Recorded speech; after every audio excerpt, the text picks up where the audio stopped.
Hey everybody, welcome to Shift Happens, week number 391. Sorry, we're about 48 hours late. We're gonna blame. Will you blame me? No, we'll blame you. No, we're not gonna blame you because you're in here. We'll blame. Who should we blame today? Not me. It's not me today. No, we're not gonna blame you. Who are we blaming? We're blaming you today. Okay. Again? Get used to it. So Amanda's sad, so we're blaming you. So can we almost say Dr. Berkeley? Almost. Not yet. Not yet. We haven't graduated yet. Not yet.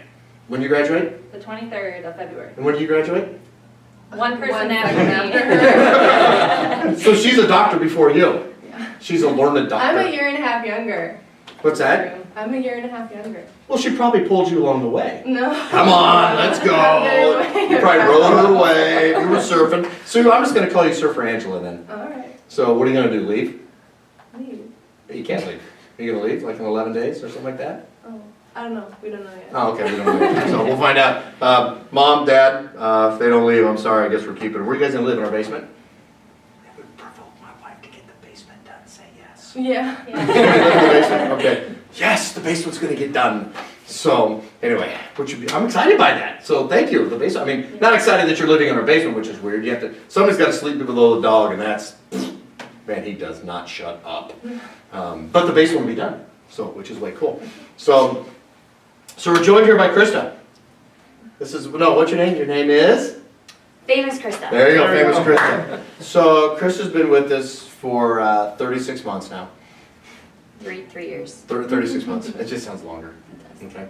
And so she was kind of, and we're not going to go into it, but over the last few weeks, go ahead and say what was going on. Not that you were.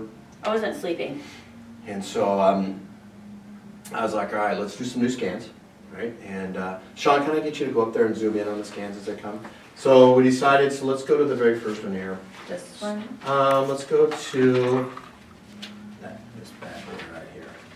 We're going to do 2 of these right here. Okay. So we decided we need to do some new scans on her. So we did last week. I'm like, I'm done messing around.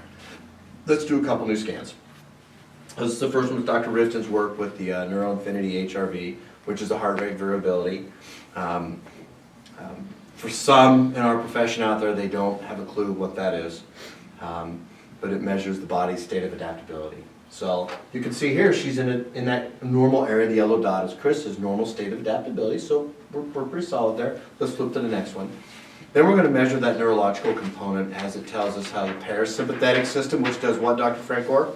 Heals. Slows down the body, heals, which I thought what you did on yesterday's Facebook Live was killer. So if you haven't seen it, click somewhere down below here on our Facebook page because he covered it really well. And it measures the sympathetic nervous system, and it does. Well, sympathetic controls the body's ability to adapt to basically fight or flight reflex. So speed up, slow down. So if you can see over here, for those who don't know, this is Krista's average dot right there, which means she was in a state of not adapting. She was going too much, which would cause the demands, right? We like that word. You and I talked about demands yesterday.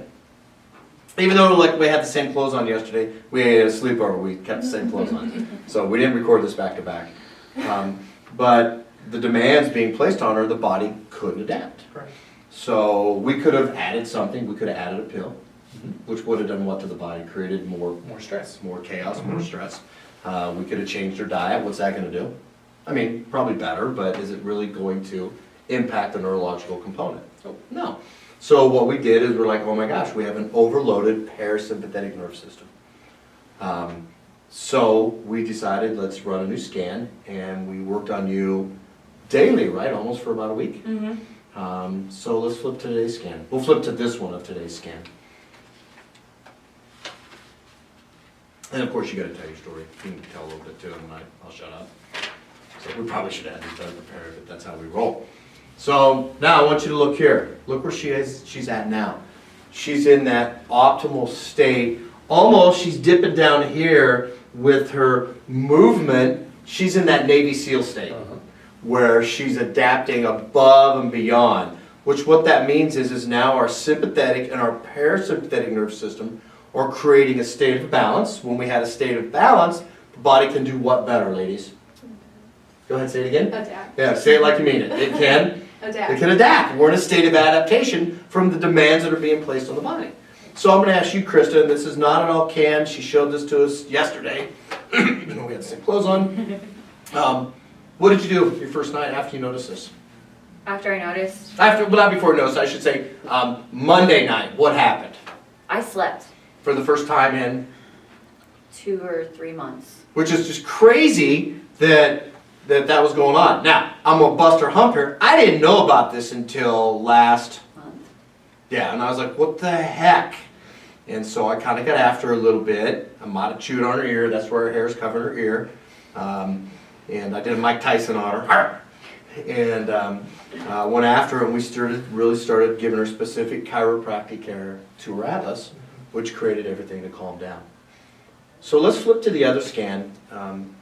Some people will say, oh, well, technology is technology, and sometimes it's not legit.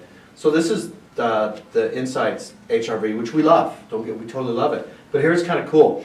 We did 2 different HRVs, right? Mhm. And to show out there the legitimacy and the reproducibility of measuring the body's ability to adapt to the nervous system. This is a month ago. Mild sympathetic, so she's in a state of mild stress vulnerability. A few weeks later, where are we at? Stress resiliency. So the cool thing about it is, both of these technologies show the outcome of what we're expecting to have happen, is increased stress resiliency, which is why I think, and I'll let everybody interject here and I'll shut up, you should lean into the adaptability focused paradigm, because it's coming. So, what do you guys say? That's proof in the pudding right there. It's reproducible. It's You calling her pudding? Yes, I am. It's reproducible on different scans, showing the same exact thing, showing stress vulnerability. The adjustments happened, body adapted, and now she's in a state of stress resiliency, which is phenomenal. That's her body being able to live and function, and for her, the biggest thing is sleep. Dr. P? I agree. So when you look at that, we've got the ability to measure if your body's lost its ability to be in its healthy, optimal state. So rather than worrying about, well, what are the symptoms, we can look and say, okay, well, let's see how much health your body's lost. So then we know where to start. Okay, we want to move your body back up to where it should be. We know that your body, once it's functioning well, is going to do amazing things. So we don't want to necessarily put you in a box and say, okay, you have this. We want to be able to say, okay, well, what have you lost? Let's get that back and allow your body to adapt better. And what's the state, what are we looking at? Say the P word. Pre-nosology. I don't know. Man, that's a cool word. I'm gonna, every night in the basement, can you say that? Just yell up to the vents of our house. Yeah. Yeah, I can. Say it. Pretend you're yelling to the vents. Pre-nosological? Yeah. Pre-nosology. Yeah, exactly. Just every night. I'll just stomp on the floor. Okay, and that means before I go to bed, I want to hear that. Okay. All right. All right. What's cool is some people might think like, all right, well, I don't really have any sleep problems, but when you're looking at how well your body can adapt to stress, not only is it going to affect sleep, it could be your digestive system, your immune system, your mood, and your energy. Ooh, look at that. That's pretty cool. Ladies, Amanda, since you graduate first. If you just, listen to the word stress vulnerability, do you want to be vulnerable to the stress in your life to let it take you down, or do you want to be resilient and fight that stress? That was Resilience. pretty good, wasn't it? Boom. Good luck with that Yeah, we one. hadn't done that. Yeah, what she said. It was really cool seeing the proof of the scans and how reliable the 2 different scans were, and then seeing how excited Krysta was. Like, oh, look at my scans. She was so excited about it. I don't know which was more cool, seeing the results or seeing her excitement. I know, what was it for you? Because you were back there when she came. What was more exciting to you? Oh, I don't know. They were both excited. I was more excited to see her excited. Because I think you feel it. Yeah. But this is what's really cool. And I know we're going a little longer than we should, and I should apologize, but I'm not. But this is what's cool about chiropractic in this right here. If you're in that stage 4 pathological state, which if you don't understand what that means, watch our Facebook Live from yesterday, Tuesday, January 30th, that Dr. Price covered. But if you're in that 4th state, if you're not one of the unlucky 200,000 to 400,000 people that have, suffered fatal problems, death, but taking a pill, I feel good. But how do you produce the result of how do you feel? How do you show that, right?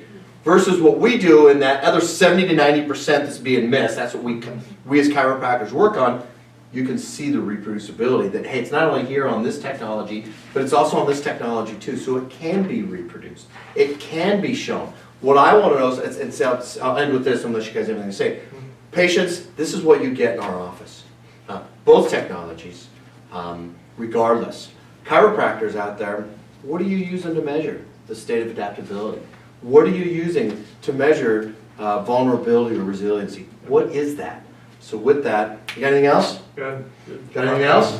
We're out of here. Okay. See you next week.